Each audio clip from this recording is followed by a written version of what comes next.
Assalamualaikum warahmatullahi taala wabarakatuh.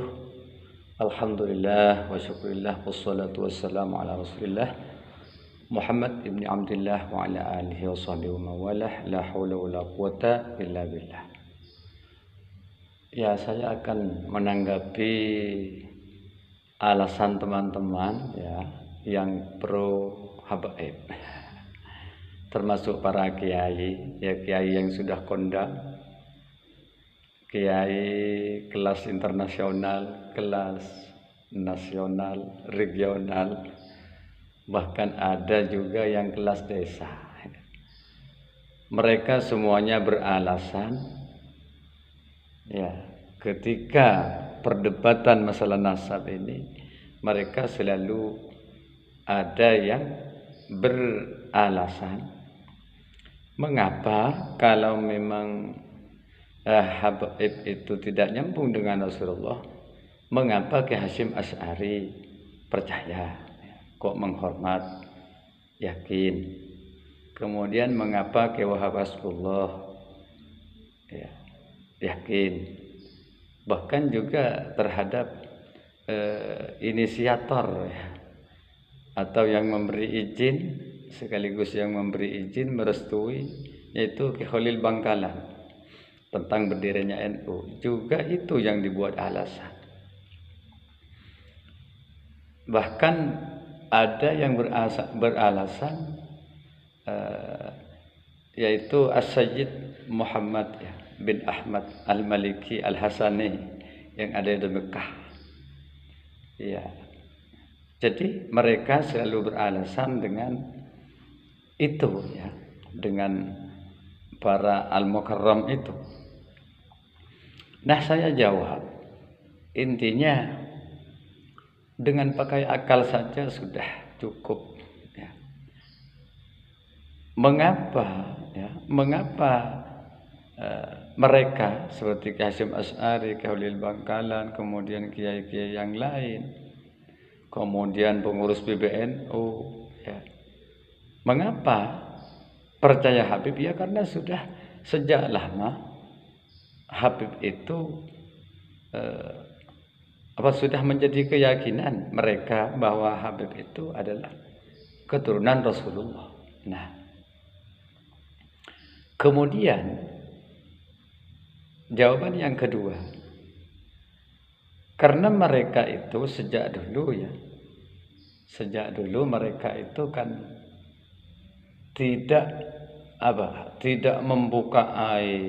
tidak membukai pemerintah, tidak keras ya.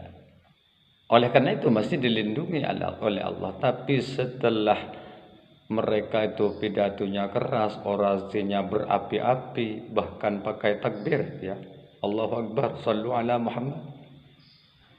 Nah, Allah kemudian membuka sedikit demi sedikit. Nah, yang mencapai klimaksnya ya sekarang ini. Kalau sudah Allah yang membeberkan aib terhadap celah atau aib atau sesuatu yang disimpan sedalam-dalamnya, tetap dibongkar oleh Allah karena sudah janjinya Allah lewat sabda Nabi Muhammad SAW, ketika seseorang itu selalu menguntit, selalu mengungkit-ungkit atau menyebarluaskan aib sesama muslimnya, maka Allah nanti yang akan membongkar, Allah nanti yang akan menyebarluaskan ya rahasia-rahasia. Ya contohnya sekarang. Jadi mengapa terjadi sekarang? Jawaban yang ketiga, karena dulu itu para habib tidak ada yang kebiasaan membongkar aib orang lain di depan umum. Kemudian alasan yang selanjutnya, mengapa harus terbongkar sekarang ya? Ya karena mereka itu seperti Ki Aimaduddin, seperti Ki Ihya ya, Ki Nur Ihya, kemudian ada Gus Asis itu lagi, dan kemudian ada yang lain. Banyak ya yang pro keimat itu kan. Nah, itu kitabnya ratusan. Ya. Jadi mereka menguasai kitab, manuskrip bukan hanya kitab tapi manuskrip lengkap. Nah, karena mereka di samping sekarang itu kan zaman zaman yang mudah untuk mengakses informasi, bahkan juga mereka bukan hanya pakai YouTube, pakai Google, tapi punya kitabnya. Nah, jadi itu alasan yang ketiga.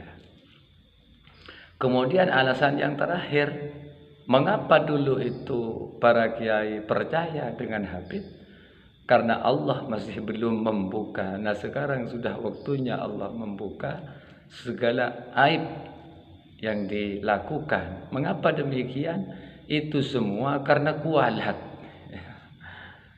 Jadi para wali itu tidak boleh disakiti, walaupun mereka sudah berada di alam baqo, di alam barzah. Mereka sesungguhnya hidup.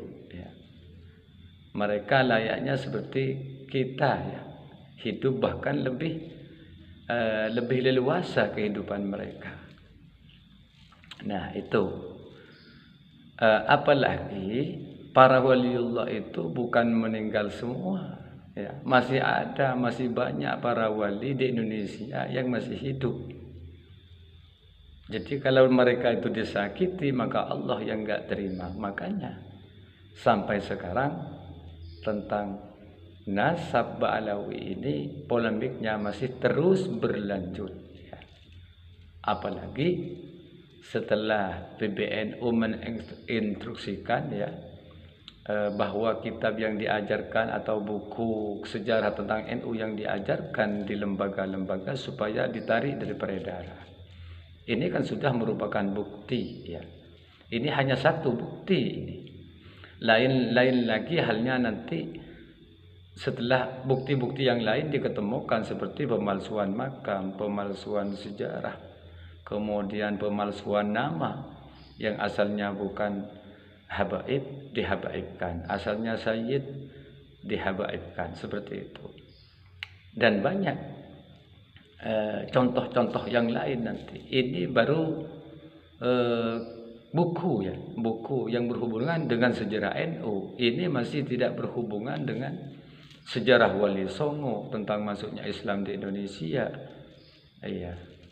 Kemudian tentang Toriko, kemudian tentang amalan di Nusantara ini, seperti adanya tahlilan, adanya sholawatan. Ini masih berlanjut ini ke depan ini.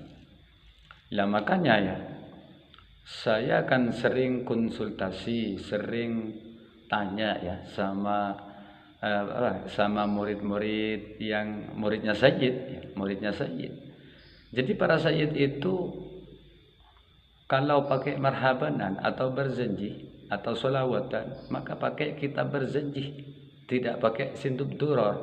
Nah, itu alasannya karena Simtud Duror bukan karangan para sayyid atau syarif, tapi karangan Ba'alawi, ya. Jadi sekarang saya akan biasa membaca sholawat. Jadi saya adalah membaca sholawat hanya satu kali, ya. Pernah membawakan lagu sholawat Simtud Duror, Fatrabu Yahlal Masani itu. Jadi yang biasa saya pergunakan, ya, seperti yang diberjanji itu, ya Nabi salam alaika, atau ya Habib salam alaika.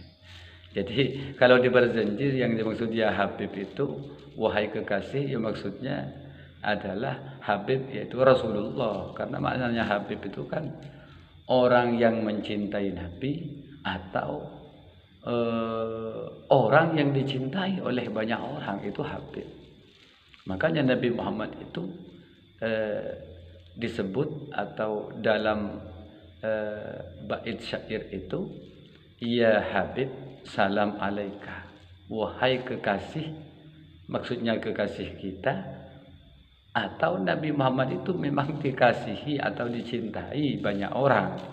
Ya, contohnya sudah berapa banyak kekayaan, ya, kehebatan atau keistimewaan, keharismaan para habaib yang mencantolkan namanya terhadap Nabi. Sudah banyak, materi yang didapat, kemudian kemuliaan yang didapat dari hanya mencantolkan nama. Ya. Apalagi memang dzurriyyahnya ini hanya mencantolkan namanya saja, ini sudah manfaatnya luar biasa untuk habaib di Indonesia. Dari tidak punya pekarangan rumah, punya pekarangan rumah. Ini kan karena kemuliaan Kanjeng Nabi, ya. Masyarakat sudah dibius seakan-akan, ya, masyarakat sudah dihipnotis seakan-akan seperti itu. Jadi sekarang karena sudah terlalu mentok, ya, cintanya sulit untuk dirubah. Tapi alhamdulillah sudah banyak yang sadar. Semoga Allah membuka hati mereka